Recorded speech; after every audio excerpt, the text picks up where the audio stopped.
Hello बच्चों, वंदे मातरम। आज का हमारा चैप्टर है use of there. There means ये एडवर्ब भी है, इसका अर्थ होता है वहां। लेकिन सेंटेंस में देयर तब आता है जहां पर कार्यकर्ता कर्ता अस्पष्ट न हो। ठीक है, और ये वाक्य में पहले आता है।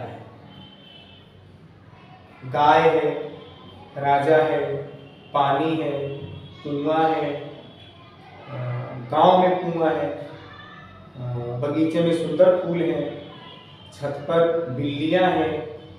ठीक, तो इसलिए मैंने लिखा देयर हेल्पिंग वर्ब जो है यहाँ पर आता है, जो है आपका नाउन। मैंने सब्जेक्ट लिख दिया जो है, ठीक है, तो आपके लिए इजी हो जाएगा जो भी सब्जेक्ट आएगा प्लस अदर वर्ड्स। जैसे छत पर बिल्लियां हैं तो there are cats on the roof. ठीक, तो ऐसे वाक्यों में एक लड़का है या लड़का है।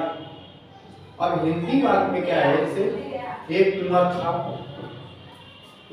था, तो वाक्य की दृष्टि से हिंदी में तो ये सेंटेंस सही है, लेकिन अगर इंग्लिश में हम करें आ वेल वॉज, या एक राजा था या राजा था, तो क्या करें, अ किंग वॉज, वो गलत हो जाएगा। ऐसे वाक्यों के लिए हम लोग क्या करते हैं कि देयर का प्रयोग करते हैं। ठीक है, हूं है होता है तो इसे मार लगाते हैं, और था थी थे होता है तो वाज वार लगाते हैं। रूल वही होता है कि सिंगुलर के साथ एज, आई के साथ एंड, और प्लूरल के साथ में आर, और वाज में तो सिंगुलर के लिए वाज, प्लूरल के लिए वर। तो ये जो है यूज ऑफ देयर है, मैंने आपको बताया कि इसका प्रयोग, ठीक है, हम कब करते हैं और कैसे प्रयोग करेंगे, आइए हम देख लेते हैं। एक लड़का है, तो ऐसे वाक्यों के लिए बच्चों हम लगाते हैं देयर इज अ बॉय। अब ये सेंटेंस आपका होगा क्लियर। एक लड़का है, देयर इज अ बॉय। एक घर है, देयर इज अ हाउस। नदी है, पानी है। ठीक है, तो ऐसे वाक्यों के लिए एक लड़का है तो हमने इज लगाया, होता 10 लड़के हैं तो हम लगाते आर। एक कुआं था या कुआं था, तब भी आप करेंगे देयर वॉज अ वेल। इसलिए मैंने यहाँ पर helping verb is am are was were ऐसा नहीं लिखा, हेल्पिंग वर्ब लिख दिया कि आप समझ जाए कि इज एम आ रहा है, वॉज वेल आ रहा है। तो देयर वॉज अ वेल। एक मंदिर है तो there is a temple. Yes, मंदिर की अंग्रेजी temple. There was a well, there is a temple. अब यहाँ पे था तो वॉज लगाया, यहाँ पे है तो हमने इज लगाया। दो लड़के हैं, क्या आ जाएगा आ, क्यों, एक वचन बहुवचन। देयर आर टू बॉयज, दो लड़के। यहाँ एक नदी है, तो मैंने आपको पहले ही बताया कि देयर एडवर्ब भी है। अगर ये वाक्य में प्रयुक्त हो जाता है, ठीक, तो ये अपनी जगह पर तो आएगा ही आएगा, इनकी अंग्रेजी भी अलग से आएगी। यानी जो देयर है, जैसे देयर इज अ रिवर। अब यहाँ हियर, यहाँ एक नदी है, तो वहां एक घर है, तो देयर से हम वाक्य शुरू ही करते हैं।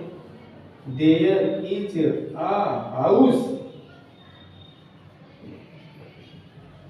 देयर, ये आपका गलत नहीं हुआ, अरे 2 बार देयर। भाई ऐसे वाक्यों की हम शुरुआत देयर से करते हैं, और यहाँ पर तो ऑलरेडी ये बोल ही रहा है कि वहां एक घर है, ये सब अलग से आया वहां। ठीक है, तो प्लेस को बता रहा है ना, तो इसकी अंग्रेजी भी होती है देयर, हम वो देयर में लगाएंगे। बाग में एक मंदिर है, अभी तो था कि मंदिर है, लड़का है, बाग में एक मंदिर है, तो देयर है ना, तो इज आर टेम्पल। बाग में इन दी गार्डन। बाग में एक मंदिर है, पानी है, देयर इज वाटर।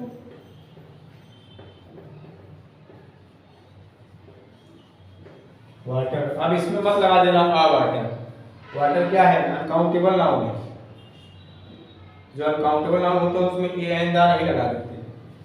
10 लड़के हैं, ठीक, बहुवचन हो गया। देयर आर 10 बॉयज, 10 लड़के हैं। कक्षा में लड़के नहीं हैं, तो अभी तक पॉजिटिव सेंटेंस है, तो नेगेटिव मैंने खोल लिया, क्या आपको समझ आ जाए, ठीक है। तो आप देयर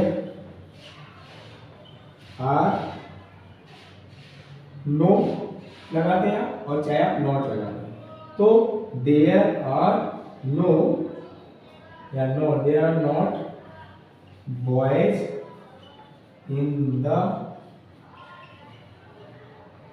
क्लास, ऐसा।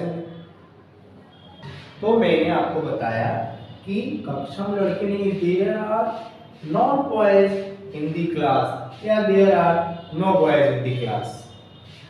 जब में पानी नहीं है तो there is no water, no water या not water, there is no water in the jug.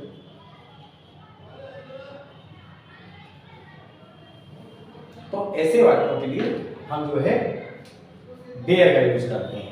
Singular है तो इज, प्लूरल है तो आर, सिंगुलर है तो वाज, प्लूरल है तो वर, ठीक। अगर होता कक्षा में लड़के नहीं थे तो क्या हो जाता? There were, WERE, not boys in the class. अगर तो कक्षा में लड़का नहीं था या कक्षा में विद्यार्थी नहीं था, ठीक है, तो देयर वाज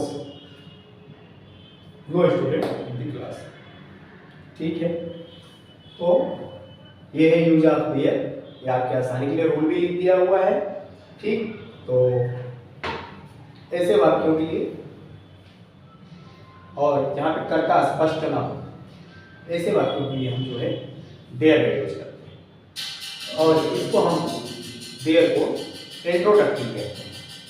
इसी तरह से यूज ऑफ इंट्रोडक्टरी इट का भी यूज है, ठीक है। उसको नेक्स्ट वीडियो में आपको समझ में आया होगा। वंदे मातरम।